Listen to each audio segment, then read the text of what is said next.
সকালবেলা উঠে পড়েছি, উঠে পড়ে ফ্রেশ হয়ে আজকে আমার বাথরুমে গেছি, তখনই দেখছি পাম্পের জল শেষ হয়ে গেছে। তো তাই গিয়ে পাম্প চালালাম। রাত্রিবেলা চালানোর পর কী করে শেষ হয় জানি না। গরম জল খেয়ে আমার হাজব্যান্ড বাজারে গেছিলো, মাংস নিয়ে এসছে, চিকেন, ওটা ধোবো। উঠে পড়েছে দেখতেই পাচ্ছেন। আর আমার হাজব্যান্ড বললাম বাজারে গেছিলো, ওই যেখানে লেবু আর লঙ্কা নিয়ে এসছে মালা। আর আমার ছেলে শুয়ে আছে। নমস্কার, নতুন একটা ভিডিও নিয়ে চলে আসলাম। উঠে পড়েছি, ফ্রেশ হয়ে গেছি। মাসি চলে এসছে, মাসি এসছে 9টা বাজতে 10 মিনিট বাকি না 5 মিনিট বাকিতে। আমি রান্নাঘরেতে গরম জল খেয়ে মাংস এনেছিল, মাংসটা ধুয়ে দুটো আলাদা করে নিয়েছি আজকে রাত্রিরে পকোড়া করব বলে। তো সেটা আলাদা করে রেখেছি, সলিড পিসগুলো নিয়েছি। আর যত হাড়, তারপরে একটু হাড়ের মধ্যে যে মাংস টাংসগুলো লেগে রয়েছে, মানে মাংস রয়েছে, আমি বলেছিলাম মানে সব রকম মিলিয়েই নিয়ে আসতে। তো যেগুলো হাড়যুক্ত মাংস, তো সেইগুলোকে আলাদা করে রেখেছি। সেটা অন্য একদিন কি ওটা ঝোল, মানে মাংসের যেমন ঝোল হয় বা কষা হয় সেটা করে নেবো, তাহলে আরেক দিনের হয়ে যাবে। আমার ছিল সলিড পিস, আমি ভেবেছিলাম অন্য আইটেম করব, কিন্তু আমার হাজব্যান্ড বলছে যে না আমি পকোড়াই খাবো। তো পকোড়া খাবে যখন, আমার খাটনি কমে গেল। তো যাক গিয়ে ঠিক আছে, তো সেই জন্য পকোড়াই করার জন্য এখন ধুয়ে রেখে ওর মধ্যে একটুখানি ভিনিগার আর সোয়া সস আর সামান্য নুন দিয়ে মেখে এসেছি। ভিনিগারের জলটা ফেলে দেবো কিছুক্ষণ 5 মিনিট পর গিয়ে তারপরে আদা রসুনের পেস্ট মাখিয়ে ফ্রিজে তুলে দেবো। বিকেলবেলা বার করে তারপরে যেরকম সব সরঞ্জাম দিয়ে মাখা হয় সেরকম মাখবো। তো ঠিক আছে, চলুন ছেলেকে তুলবো। ছেলের আন্টি আসবে, আজকে আসতে বলেছি। আজকে যদিও আসার ডেট নয়, যেহেতু সোমবার পরীক্ষা, একদিন না আসলে গতকাল রাত্রিরে কতটুকু আর অঙ্ক হয়। তো সেই জন্য আজকে দিনটা একটু দেখিয়ে দিলে তাহলে মানে আজকে বিকেল থেকে কালকে সারাদিন আমি দেখে নেবো, আর সোমবার সকালবেলা ওর আন্টি এসে দেখে পরীক্ষা দিতে যাবে। তো ঠিক আছে, চলুন আমি এবার যাবো। এটা আজকে একটু সকালে চা খাবো।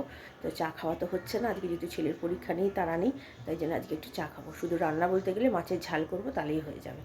তো ঠিক আছে, চলুন আমি আবার পরে আসছি। ছেলেকে দুধ দিয়ে দিলাম এখানে, আর আমার চা করতে বসিয়ে দিয়েছি। দুধ নতুন করে আর জাল দিইনি। আর এখানে চিকেনটা তো ভিনিগার আর সোয়া সস দিয়ে মাখিয়ে রেখেছিলাম, তারপরে জলটা ঝরিয়ে আদা রসুনের পেস্ট দিয়ে মেখে তুলে দিয়েছি।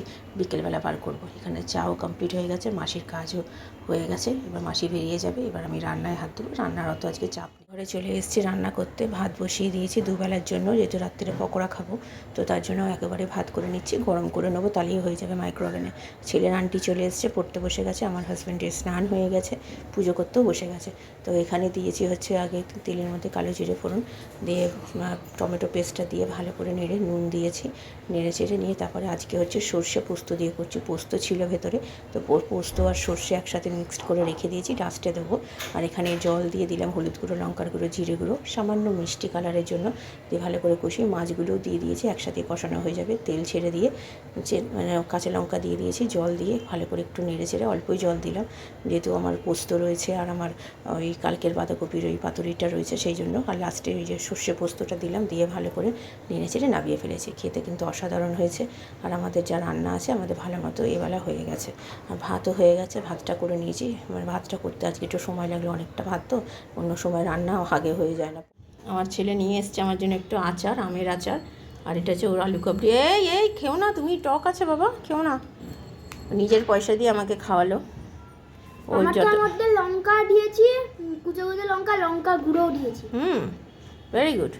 আর এটা তো হচ্ছে আমার আমের আচার, হেভি লাগে আমার খেতে। ওফ, ভালো তোরটা।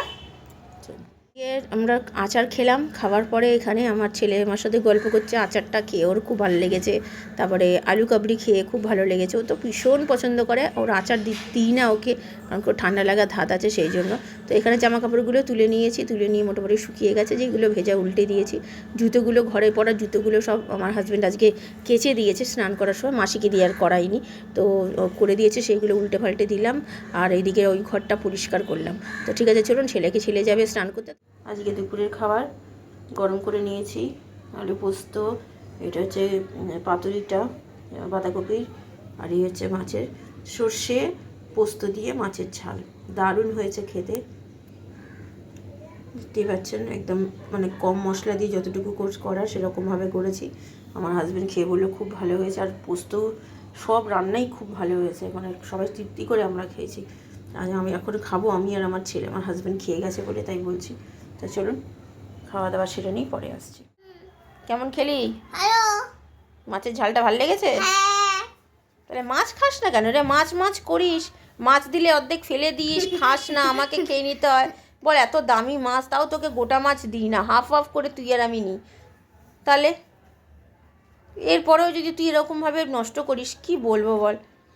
খাস না কেন মাছ? মাছ যখন পাপা কদিন মাছ আনিনি তখন তো মাছ মাছ মাছ করে যাচ্ছিলিস, শুধু মাছের ঝোলের জন্য এরম করিস? তাহলে মাছ খাবার কি এমনি ঝোল করে দেবো রান্না, মাছ দিয়ে কী লাভ তাতে, তাই না? মাছ তো খেতে হবে, শরীরের জন্য মাছটা তো দরকার খাওয়াটা। সেটা তোমাকে জানো না? পড়াশোনা তো করছো, প্রোটিনের জন্য কী কী দরকার, ডিম মাছ মাংস সব দরকার শরীরে, পরিমাণ মতো, বেশি নয় আবার কমও নয়। কি এবার তোমাকে শিখতে হবে না? খাইয়ে দিলে হবে? তুমি তো বড় হচ্ছ, মাম্মা মাম্মা তোমাকে খাইয়ে দেবে কেন? এখন তো তুমি বড় হয়ে গেছো। যাও অঙ্কগুলো করো। হ্যাঁ বিকেলবেলা খাবে। ইভিনিং এখন 3:45 বাজে, খাওয়া দাওয়া সেরে নিয়েছি। শুনতে পেলেন মাছের ঝাল। মাছ আমার ছেলে একদম খেতে চায় না, মাছ আমি যদি খাইয়ে দিই তাহলেই খাবে, নাহলে খাবে না। আমাকে সবসময় এটা শিখতে হবে না, যেটা আমি বললাম শুনতেই পেলেন। যাকে আমি তো খুব ভালো খেয়েছি, যে কালকের ওই পাতুরিটা ছিল, পোস্ত সব এত মানে ভালো হয়েছে রান্না, নিজে রান্না করে নিজে ভালো বলছি। তো যা গিয়ে কী বলবো, আর তো আপনাদেরকে তো আর সেটা খাওয়াতে পারছি না, যদি খাওয়াতে পারতাম খুব ভালো হতো।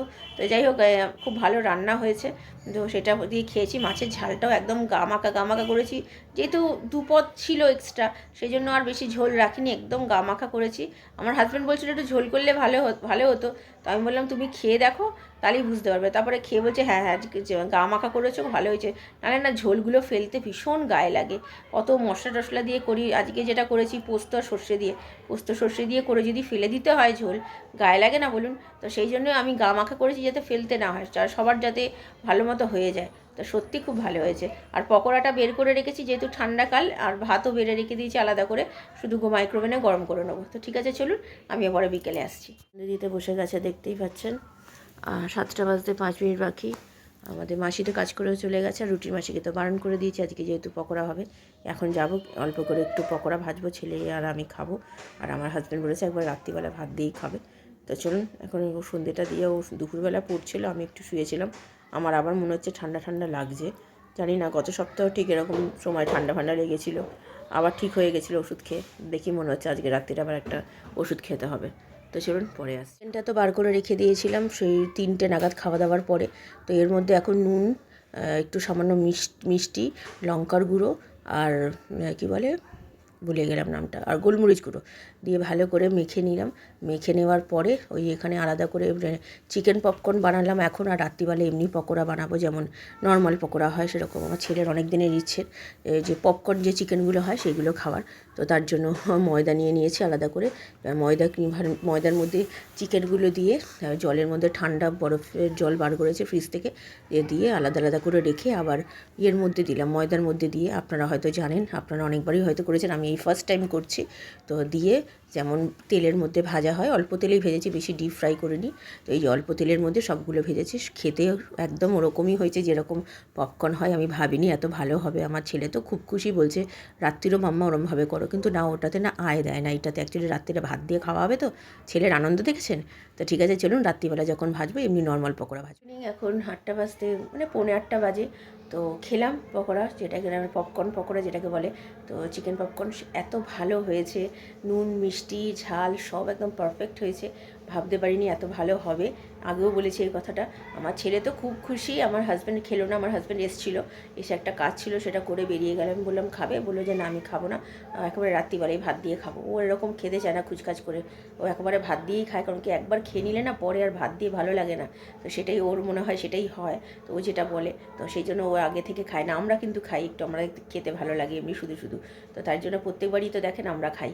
তো আমরা করে খেলাম এরকমভাবেই, ফার্স্ট টাইম করলাম, তো ভালো লেগেছে। নেক্সট টাইম আবার একবার করবো। আমার ছেলের যেহেতু খুব পছন্দ, বড় লেগ পিস দিয়ে করার ইচ্ছে আছে আমার ছেলের, অনেক দিনের ইচ্ছে, তো সেটা করবো একদিন, বা আমার হাজব্যান্ডকে আনতে বলবো। তো ঠিক আছে চলুন, এখন জামা কাপড় ভেজাবো একটু পরে, আমি আবার পরে আসছি। রাত্রিরে ভাজতে চলে আসলাম পকোড়াগুলো, এমনি যে পকোড়াগুলো ছেলেকে আগে দিয়ে দিলাম। ওর তো জানেন খিদে পেয়ে গেছে, যেহেতু শুধু অল্প কটা ওই পপকর্ন খেয়ে রয়েছে, আর কি দুধ কিছু খায়নি, তাই ওকে দিলাম। আমার হাজব্যান্ডও চলে এসছে, তো এসে ওকেও ভেজে দিচ্ছে, আমাদেরটা ভাজবো, নিয়ে খেয়ে নেবো। ভালো হয়েছে খেতে। খাওয়া দাওয়ার পরে গতকাল আমার হাজব্যান্ড বললাম না রাবড়ি এনেছিল, লেডিকিনিটা তুলে রেখেছিলাম, তো সেটা আজকে বের করে খেলাম। দারুণ কিন্তু লেডিকিনিটা খেতে। দিনের খাওয়া দাওয়া তো হয়ে গেছে অনেকক্ষণ, এখন বাজে 12টা 20। আমার ছেলে এতক্ষণ মোবাইল দেখছিল, ঘুম আরেনি, সারা দুপুর ঘুমায়নি, কিন্তু সেই সকালবেলা উঠেছে, তাও ঠিক একটু দেরি করে উঠেছে। এই যে তো মোটামুটি সব কাজ গোছানো হয়ে গেছে, গ্যাস পরিষ্কার করে নিয়েছি, জামা কাপড় ভেজানো, চাল ভেজানো সব হয়ে গেছে। হ্যাঁ, শুধু চিংড়ি মাছটা বার করব, ওটা ডিপ ফ্রিজে আছে, ওটা বার করতে ভুলে গেছি। ওটা বার করলেই হয়ে যাবে, কারণ কি কালকে চিংড়ি মাছ দিয়ে ঝিঙে দিয়ে আলু দিয়ে পাতলা করে ঝোল করব, আর রাত্রিরের জন্য দেখি একটা তরকারি করব। এটাই করব, তাহলেই হয়ে যাবে। তো টিভি একটা বই দেখছিল, সাউথ ইন্ডিয়ান বই। বইটা এর আগেও দেখেছি, তো আমার হাজব্যান্ড দেখছিল, আমি দেখছিলাম না, আমি মোবাইল দেখছিলাম। তো এই শেষ হয়নি বইটা, হাফ দেখতে দেখতে এখন বন্ধ করলে এখন যাবে কাজে। এবার আমি শুয়ে পড়বো। আমার একটু ঠান্ডা ঠান্ডা মতো লাগছে, গত সপ্তাহে লেগেছিলো, ওষুধ খেয়েছিলাম। তো আমার এমনি কিছু অসুবিধা হচ্ছে না, মনে হচ্ছে যেন একটু ঠান্ডা লাগবে এরকম ভাব হচ্ছে, এখনও পর্যন্ত লাগেনি। তো ঠিক আছে, চলুন ভিডিওটা তাহলে আর বড় করছি না। ভালো লাগলে লাইক শেয়ার সাবস্ক্রাইব করবেন। কালকে নতুন একটা ভিডিও নিয়ে চলে আসবো। আপনারা ভালো থাকবেন, সুস্থ থাকবেন। নমস্কার।